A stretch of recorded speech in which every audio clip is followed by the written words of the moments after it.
Ryan দাদুর দিকে তাকিয়ে বলল, দাদু, ঘুম আসছে না, তোমার ছোটবেলার গল্প বলো। দাদু, তোমার দাদার বাড়ি কোথায়?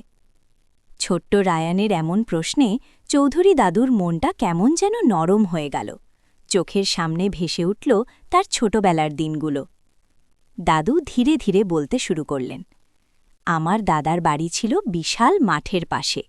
উঠানে ছিল এক বড় কড়ই গাছ, আর পাশেই ছিল গোয়ালঘর।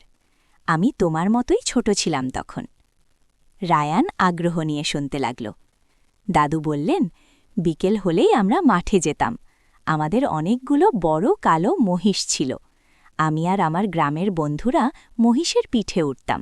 মহিষগুলো ধীরে ধীরে হাঁটত, আর আমরা মনে করতাম যেন ঘোড়ায় চড়ছি।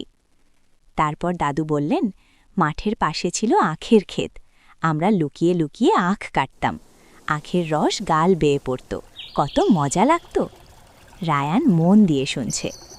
দাদু আবার বললেন, আর সন্ধ্যায় দাদি চুলার পাশে বসে পিঠা বানাতেন।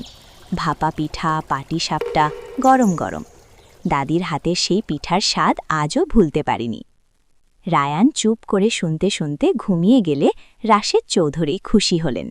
এমন গল্পের জন্য এই চ্যানেলকে লাইক ও সাবস্ক্রাইব করে রাখো।